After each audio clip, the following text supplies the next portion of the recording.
이 어리석은 자의 욕망이라고 그랬어요.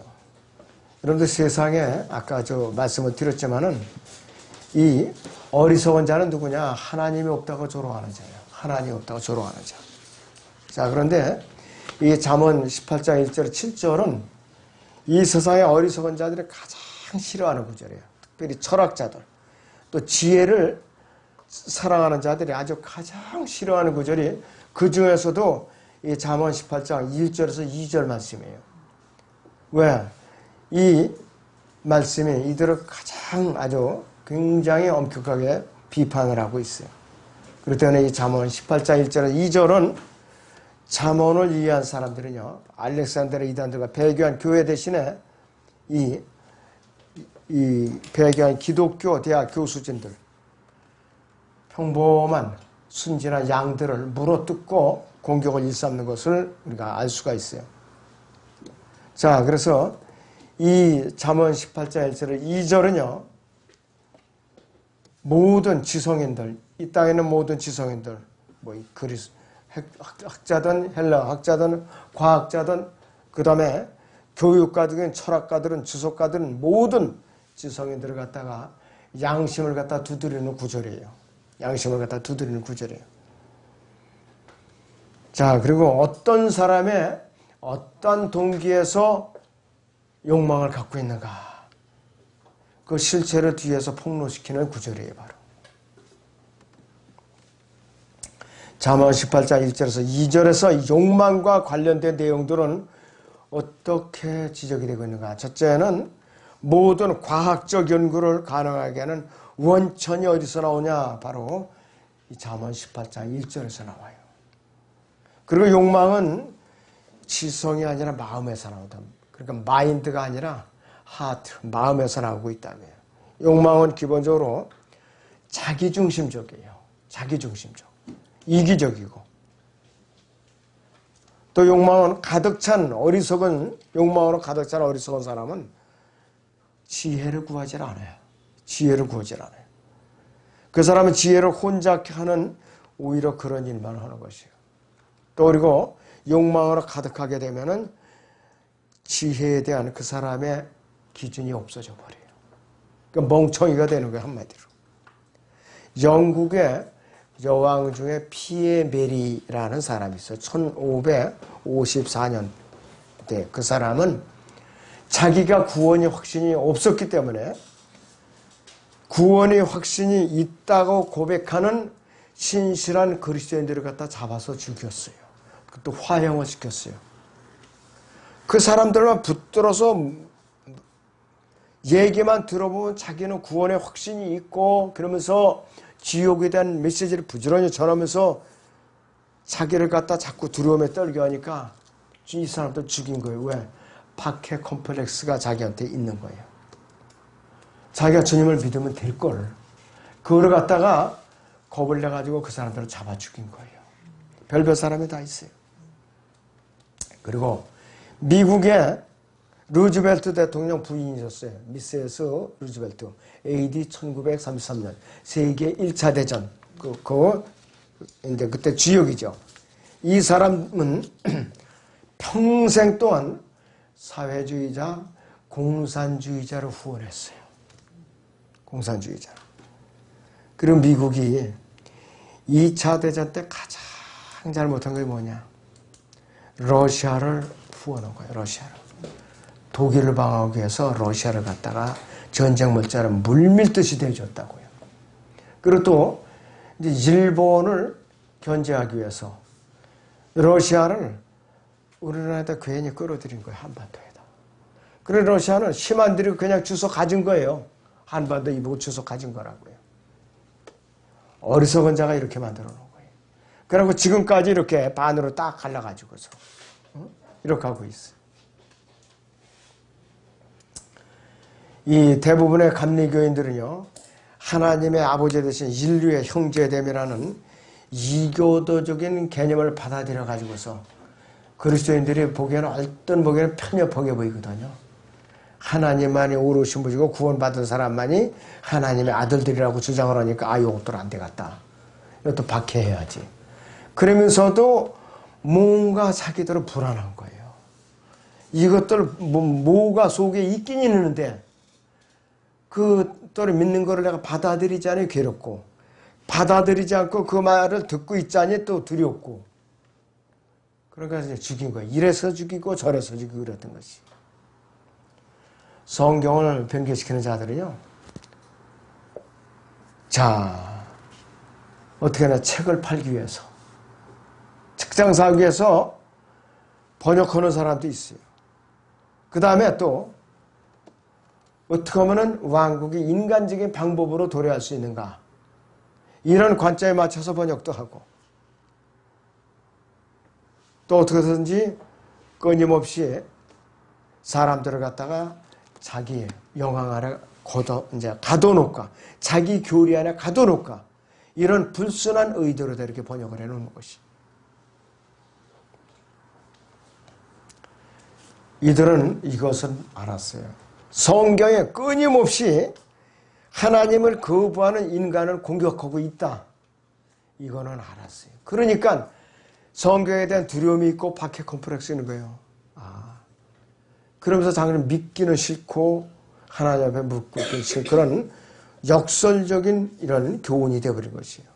그래서 이 잠언 18장 1절 2절에서는 성경이 지성인들을 공격하고 있는 것처럼 보수주의나 자유주의, 근본주의, 이교도, 로마 카톨릭을 비롯해서 모두 이런 부류의 사람들은 잠언 18장 1절에 2절의 말씀을 두려워해요. 이들은 환영하지 않아요, 절대로. 지금까지 세상에 살았던 이 헬라어 학자나 히브리 학자들 중에서 이 잠언 18장 1절에서 2절을 킹제임스 성경에 기록된 그대로 받아들이는 사람이 없어요. 전부 배척했다 이것이. 자, 그래서 어떤 사람들은 자기가 공격할 무기가 갖춰지기 전까지는 숨어서 작업을 해요. 도서관이나 대학교 교수라는 신분으로 숨어서 작업을 하다가 준비가 딱 되면은 강단에 등장을 하는 거예요. 그래갖고 사람들을 쇠뇌시켜요. 젊은이들을 다 망쳐놓는다고요. 젊은이들. 그들을 독사로 다 훈련을 시켜갖고 각 교회 강단에다 쭉 내보내면은 그 입에서 또 이제 그런 독이 퍼져나가는 거예요. 이게 지금 신학교의 현실이라 이것이. 자, 이 유명해지기 위해서 알고자 하는 욕망은 뭐냐? 순수한 욕망이 아니죠. 이걸 야망이라고 그래요. 또 알기 위해서 자기가 욕망을 갖고 있는 것은 호기심에서 비롯된 거예요. 그것도 고상한 호기심이 아니라 싸구려 호기심. 그 다음에 뭘 팔아먹기 위해서 알고자 하는 것, 장사 속으로 알고자 하는 것은 뭐냐? 이건 죄예요. 바로 죄에 해당되는 것이죠. 그리고 내가 훈계를 받기 위해서 순수한 마음으로 알고자 하는 것은 무엇이냐? 신중함이라고, 신중함. 다른 사람들을 돕기 위해서 알고자 하는 것은 그 욕망은 성경에서 참된 사랑이라고 그래요. 참된 사랑. 우리에게 지금 이 시대에 여러분들은 그래도 말씀으로 무장을 했기 때문에 이런 불의의 사람들한테 영향을 안 받죠. 그래 교단 교회에 속하는 사람들이요. 누가 외부에서 강사가 초청돼서 왔잖아요. 그 말 한마디는 꼭 성경보다 권위가 높아요. 바로 세뇌당한다 이것이요. 부흥사대로서 한마디 해봐요. 그거 안 지키면 지옥 가는 줄 안다 이거예요. 지옥 가는 줄 알아요. 또 어느 세미나 강사가 와서 또 멋지게 또 그럭저럭 그냥 멋지게 도표를 갖다 쫙 제시해가면서 강의를 하고 나서 이제 어찌하겠습니까? 양자택일 하시오 하면은 벌벌 떨게 돼 있어요. 성경을 모르고 교리로 무장되지 않으니까 그들은 그렇게 떨 수밖에 없었다 이것이요. 잠언 18장 3절을 봅니다. 잠언 18장 3절에 악한 자가 오면 멸시도 오고 수치와 함께 질책도 온다고 그랬어요. 아주 그냥 더러운 선물만 잔뜩 그냥 갖고 와요. 선물 보따리를. 멸시도 오고 수치와 함께 질책도 온다고 그랬어요. 악한 자는 늘 멸시라는 거 꾸러미를 늘 달고 다녀요. 그가 나타나자마자 사람들은 겉으로는 존경하는 체 하죠. 속으로는 어떻게 하느냐? 아이고 혼자 잘난 체 하네. 잘해보시오. 속으로는 비웃어요. 악한 자가 나타나면. 그게 뭐냐? 멸시를 달고 다닌다 이거예요. 자신이 멸시를 받는 것이. 솔로몬 왕이요. 이스라엘의 하나님을 버리고 우상을 숭배했을 때에 그에게 정치적인 힘은 남아 있었지만은 그는 존경심을 잃어버렸어요. 하나님으로부터 버림받았다 이것이. 열왕기상 11장에서는 온갖 우상들을 다 섬기죠. 700명의 왕비를 뒀죠. 300명의 후궁들을 뒀어요. 그래서 그는 말년에 가서 수치를 당하고 아들대에 가서 남북이 이제 갈라지게 됐고 예수 그리스도의 모형으로 시작됐다가 그만 안타깝게도 적 그리스도의 모형으로 부끄러운 인생을 마치고 말았어요. 자, 멸시는 의로운 사람이 정죄받을 범죄자로 취급받은 것을 얘기하는데 잠언 18장 4절을 보세요. 사람의 입의 말은 깊은 물들과 같고 지혜의 샘은 흐르는 시냇물과 같으니라고 그랬어요. 그래서 현명한 사람은 자신의 말을 듣는 사람들로 하여금 기운을 돋워줘요. 그리고 실제로 새로운 생명으로 낳을 수 있는 그러한 말들을 갖다가 한다는 뜻이에요. 악한 자는 뭐냐? 사람을 꼭 망치는 말만 골라하게 돼 있어요. 상처를 주는 말하고 또 교회 오도 그런 사람이 들으면 그 교회가 골치가 아파요. 언제 어디서 이게 폭발물이 터질 줄 몰라. 그놈의 입에서 어떤 폭발물이 터질 줄 모른다 이것이에요. 그런데 멍청한 사람들 거기 또 부안해동하거든 또. 말씀으로 무장돼 있지 않나. 그래서 누구든지 다 무장돼 있어야 되는 것이에요. 자, 잠언 18장 5절 보세요. 악인의 낯을 용납하는 것과 재판에서 의인을 패소시키는 것은 선하지 아니라고 그랬어요. 예수님과 나봇 둘 다 재판에서 패소했어요. 나봇은 북왕국 아합 왕의 아내가 부인이 피니케아 출신 이세벨이에요. 이세벨이 거짓 증인들을 세워가지고서 나봇을 갖다 재판에 세워갖고서 돌로 쳐서 죽였어요. 포도로 강제로 빼앗았어요. 하나님께서 그걸 다 아셨어요. 즉시 선지자를 보내갖고 정죄했다 이거예요. 그럴 때는 이 아합은 전쟁에 나갔을 때에 폐해가 이 적의 화살에 맞아가지고서 병거에서 끌어냈을 때에 그의 피를 시내에다가 병거를 씻었을 때에 개가 핥아먹었다 그랬어요. 예언이 100% 성취됐어요. 예수님도 그 당시에 종교 지도자의 모함을 받아서 칼바리 십자가에 못 박혀서 죽으셨어요. 부당한 재판으로 패소를 당하셨어요. 헤롯은 그 사이에 예수님을 정죄하고 있는 그 사이에 헤롯은 존경을 받았지. 이스라엘 백성은 하나님을 아들을 정죄했고 살인자를 용서해버리고 말았어요.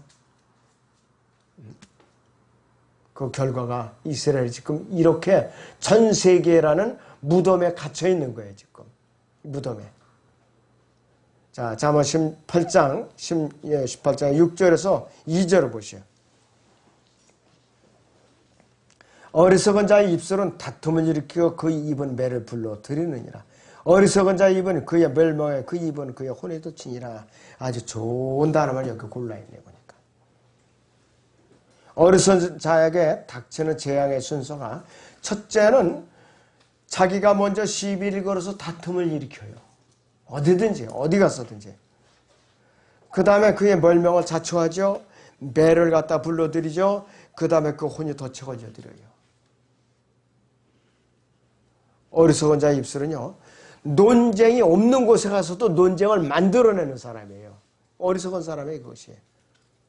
논쟁이 없는 데 가서도 이 논쟁을 만들어서 불러일으키더라 이것이에요. 참 이것이 안타까운 일이에요. 잠언 17장의 14절을 봅니다. 네, 잠언 17장의 14절. 다툼의 시작은 물을 새게 하는 것 같으니 싸움이 일어나기 전에 시비를 멈추라 그랬어요. 다툼이 시작은 물을 세게 하는 것 같아요. 싸움이 일어나기 전에 시비를 멈추라. 자, 아무리 새는 데다가 물을 아무리 부어봐야 아무 소용없어요. 다툼은 그칠 날이 없다 이것이. 자, 어리석은 자의 입술은요, 자신에게 불리하고 불필요한 반대를 불러일으키고 자신이 수행할 수 없는 책임을 갖다 떠맡게 돼요. 거짓말을 끊임없이 조장합니다. 거짓말을 끊임없이 조장해요. 그래서 누군가 사람을 갖다 멸망시키고 마는 것이. 그렇기 때문에 이 사람에게 선물이 매를 갖다 불러일으켜요. 매맞아쳐서 불러일으키고 있다 이것이. 그가 입술을 잘못 놀려가지고서 자기가 천호의 덫에 걸리는데 헤롯도 입술이 그를 덫에 걸리게 하고 말았어요. 헤롯도. 자기가 연설하는데 백성들이 아유 저건 신의 음성이지 사람의 음성이 아니다. 이랬을 때에 자기가 백성들이 입을 막았어야죠. 무슨 소리를 그렇게 하느냐. 나는 사람에 불과하다. 이렇게 해서 되는데 그 영광을 자기가 가르치고 있으니까 하나님께서 쳐가지고서 벌레가 먹어서 죽었더라 그랬어요. 유다 이스카르는 어떻게 되는가? 예수님을 체포하러 올 때에 예수님께 끌어안고 입을 맞췄죠. 선생님이 하고 입을 맞췄어요. 결국은 그도 육신적인 목은 목을 매달아갖고 죽었죠. 자기 처소로 돌아갔지만 자기 덫에 걸린 것이. 사울의 죽음을 보고 자기가 칭찬을 받기 위해서 공을 얻기 위해서 필리스타인 어느 병사가 다윗에가 쭉 살자고 달려갔어요. 소식을 알리자고. 자기가 이 사울이 일을 해서 자기 보고 할례받지 않은 사람들이 죽임을 당하느니 네가 죽여달라. 그래서 제가 찔러 죽이고 왔나이다. 거짓말을 시킨 거예요. 다윗을 가만 놔뒀겠어요? 그대를 내려쳐서 죽인 거예요. 자기 덫이 걸린 거예요. 거짓말을 했기 때문에. 우리는 자신의 입술이 죽음과 형벌로 인도하고 있는 것을 알고 있는 이상은 언제든지 입을 갖다가 잘 늘려야 돼요. 재판정 같은 데 가보면 사람들이 심리적으로 위증을 하게 되어 있고 거짓말을 한다고 그래요. 자기한테 불리하면은 말을 자꾸 지어서 더 보태서 얘기를 하는 거예요. 없었던 말을 지어내가지고. 그리고 사실이 아닌데도 거짓말을 하는 거예요. 그것이 다 녹취가 되거든요. 이놈은 그냥 속기록이 되고. 나중에 그것이 덫이 걸리는 거예요. 유도신문에 넘어가죠. 이 판사들이 눈구렁이 되거든요. 아, 증인 그러십니까? 하면서 웃으면서 서서하면 이 밑에는 속기사들이 있잖아요. 또 녹취하면서. 결국은 자기 올무에 걸려서 자기가 가중처벌을 받게 되더라 이것이. 결국은 어리석은 자의 욕망은 어떻게 되느냐. 자신의 그 사람을 파멸로 몰아간다는 것이 성경적인 결론이에요. 성경적인 결론. 과연 우리는 어느 줄에 서 있을 것인가? 어리석은 자의 뒤를 계속 따라가면서 장단을 맞춰야 되는가? 현명한 자의 뒤를 따라가면서 그 사람의 지혜를 우리가 본받아야 될 것인가? 각자의 몫이에요, 여러분들. 굳이 제가 어떤 길을 따라가는 거 얘기를 안 해도 여러분들이 알만하잖아요. 여러분들이 내가 어떤 문제에 봉착했을 때 내가 어떻게 판결을 내려야 되는가? 기도하시면서 잠언을 많이 읽어보세요. 잠언을 많이 읽어보시면은 주옥 같은 그런 것을 많이 캐낼 수가 있습니다. 자, 기도하겠습니다.